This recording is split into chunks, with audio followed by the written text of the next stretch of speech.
If I have to add two fractions and both of them have the same denominator, I just simply add the numerators of both fractions and I keep the same denominator. Let's do a few examples with numbers so we can see how this property of adding fractions works.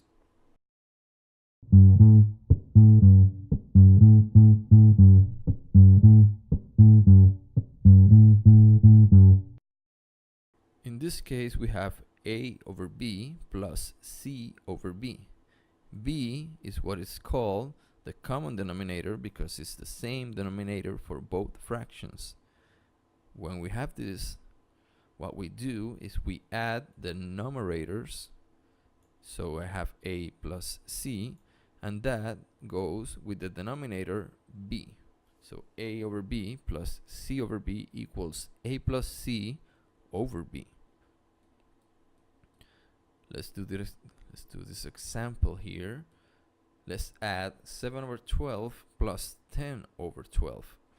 We have the same denominator, so I can just add the numerators. 7 over 12 plus 10 over 12 equals simply 17 over 12. But now I run into the problem that that is an improper fraction. The number on the numerator is larger than the number in the denominator. And I want to express that number, I want to express that fraction as a mixed number or as a mixed fraction, which is a number that it combines an integer and a fraction. To do that, I simply go here. Before we do any numerical operations, before we add or subtract or anything, let's think of these fractions as pizzas and pizza slices. What I have in here is two pizzas. One has 7 slices left, the other one has 10 slices left. What I'm going to do is move slices from this pizza over to this one and see how many do I need to fill this one completely.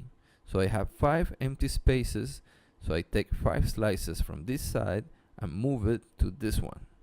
What I end up with is one completely filled up pizza, which has 12 out of a possible 12 slices incomplete, and another pizza that now has 5 over 12 because I removed 5 of these slices to give it to this one. So at the end of the day, 7 over 12 plus 10 over 12 is also equal to 12 over 12 plus 5 over 12. And 12 over 12 is one complete pizza. So what I'm saying here is that if you add 7 over 12 plus 10 over 12, that results in one complete pizza and 5 slices out of a possible 12 slices on the next one. Now let's do this, but with numbers instead of with food. Here we have 17 over 12. 17 over 12, I can rewrite it as 12 plus 5 divided by 12, or 12 plus 5 over 12. Again, 12 plus 5 equals 17, and we have the same denominator, so these two expressions are equivalent.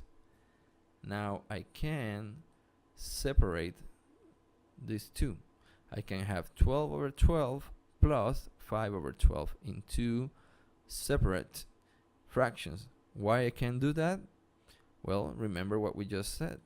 If I have two numbers being added with the same denominator, I can do that backwards, and now I have a over b plus a plus c over b.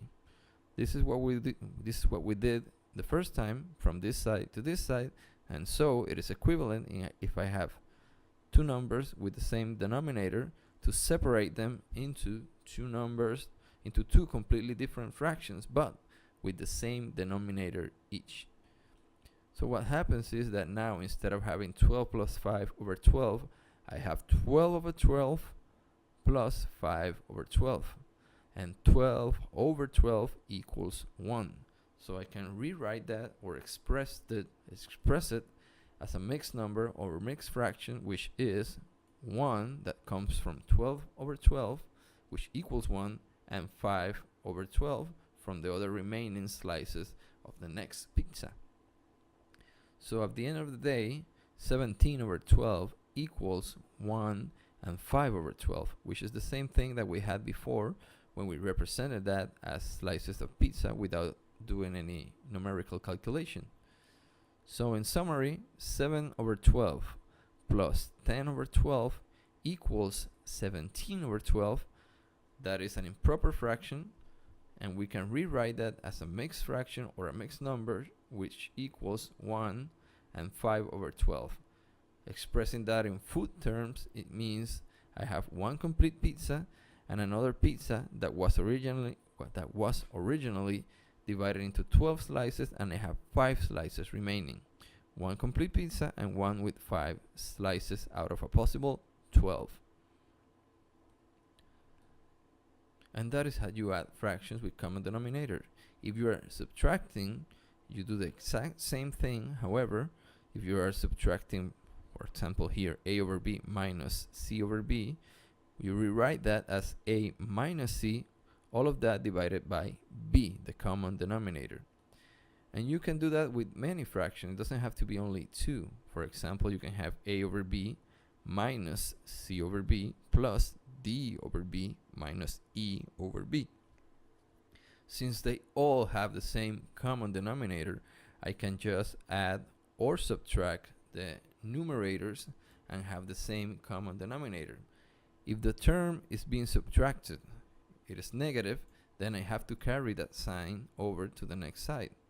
For example, c over b is being subtracted and e over b is being subtracted. So c is a negative or being subtracted on this side, and also e is being subtracted on this side. A and d are positive, so in this side a and d are positive, and all of them are divided by the common denominator b. And that is how you add or subtract fractions with common denominators. Thank you for watching all the way to the end. If you found this useful, please subscribe, tell a friend, and don't forget to check some of my other videos and the playlist. Once again, thank you, and see you on the next video.